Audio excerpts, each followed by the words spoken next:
স্বদেশ প্রত্যাবর্তনের পঞ্চম দিনে বিএনপির ভারপ্রাপ্ত চেয়ারম্যান তারেক রহমান কিছুক্ষণের মধ্যেই নয়াপল্টনের দলীয় কার্যালয়ের উদ্দেশ্যে রওনা হবেন। 17 বছর পর নেতাকে পেয়ে আনন্দে আত্মহারা নেতাকর্মীরা। নয়াপল্টনে আছেন সহকর্মী মোহামিনুল খান অপু, আমরা যুক্ত হচ্ছি তার সাথে।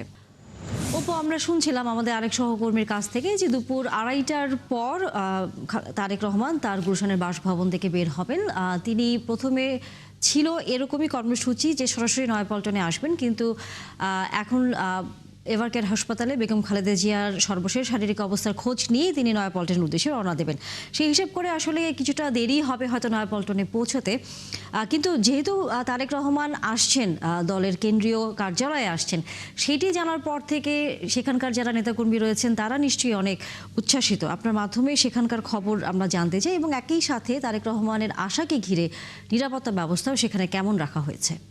নয়াপল্টনে বিএনপির কেন্দ্রীয় কার্যালয়ের সামনে আমি এই মুহূর্তে রয়েছি। তারেক রহমান এখানে আসার কথা রয়েছে, কয়েক ঘন্টার মধ্যে তিনি এখানে এসে পৌঁছবেন এমনটা আমরা জানতে পেরেছি। তার আশাকে কেন্দ্র করে বিএনপির নেতাকর্মী যারা রয়েছেন তারা কিন্তু ইতিমধ্যে নয়াপল্টনে বিএনপির যে কেন্দ্রীয় কার্যালয় সেটির সামনে কিন্তু এসে জড়ো হচ্ছে। বেলা গড়ার সাথে সাথে এই সংখ্যা আরও বাড়বে, তবে বিএনপির সিনিয়র নেতৃবৃন্দ তারা কার্যালয়ের ভিতরে রয়েছেন এবং দেখতেই পাচ্ছেন যে অর্থাৎ দীর্ঘ 17 বছর পর, দেড় যুগ পর তারেক রহমান স্বদেশ প্রত্যাবর্তন করেন। আজকে তার পঞ্চম দিন। সেই পঞ্চম দিনে তিনি বিএনপির যে কেন্দ্রীয় কার্যালয় রয়েছে নয়াপল্টন, সেই নয়াপল্টনে কিন্তু তিনি আসবেন। তার আশাকে কেন্দ্র করে এই নয়াপল্টনের কেন্দ্রীয় কার্যালয়টি যে সাজসজ্জার কাজ সেটি কিন্তু ইতিমধ্যে শেষ হয়েছেন এবং দেখতেই পাচ্ছেন যে কার্যালয়টায় কিন্তু বিভিন্ন ধরনের সাজসজ্জা সজ্জিত করা হয়েছে এবং বিএনপির নেতাকর্মী যারা রয়েছেন তারা কিন্তু এখানে এসে স্লোগান দিচ্ছেন।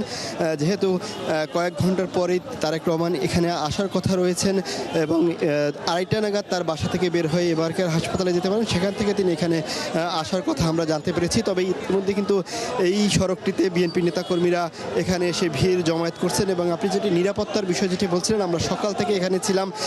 দুপুর 12টার দিকে আমরা যেটি দেখতে পেয়েছি, র্যাবের আমরা ডগ স্কোয়াড এটি কিন্তু এখানে দেখতে পেয়েছি এবং নিরাপত্তায় কিন্তু তারা এখানে রয়েছেন। পাশাপাশি র্যাবের বোম ডিসপোজাল ইউনিট সেটিও কিন্তু আমরা এখানে দেখেছি এবং এর পাশাপাশি পুলিশ রয়েছে এবং সেনাবাহিনীর আমরা টহলরত গাড়িও কিন্তু দেখতে পেয়েছি। সব মিলিয়ে বলা হচ্ছিল যে এই তারেক রহমানের 17 বছর পর স্বদেশ প্রত্যাবর্তনের পর আজকে প্রথমেই কিন্তু বিএনপির কেন্দ্রীয় কার্যালয় যেটি নয়াপল্টনে সেটি কিন্তু প্রথমবারের মতো আসছেন।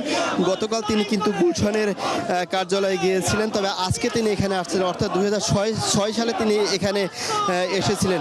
তারেক রহমানের এই কেন্দ্রীয় কার্যালয়ের সামনে আশাকে কেন্দ্র করে বিএনপির নেতাকর্মীরা যেমনি উজ্জীবিত, তেমনি তাদের ভিতরে কিন্তু প্রাণ চাঞ্চল্য ফিরে আসছে এবং দলের সংগঠন থেকেও কিন্তু এখানে ব্যাপক প্রস্তুতি রয়েছে এবং এই কার্যালয়টির সব ফ্লোরগুলো কিন্তু তিনি ঘুরে দেখতে পারেন, দেখার কথা রয়েছে। মোহামিনুল খান অপু, আপনার মাধ্যমে আমরা আসলে দেখছিলাম যে বিএনপি নেতা কর্মীরা সেখানে তারেক জিয়ার অপেক্ষা করছেন এবং তাকে স্বাগত জানার জন্য নানা রকম প্রস্তুতিও সেখানে আসলে নেওয়া হয়েছে।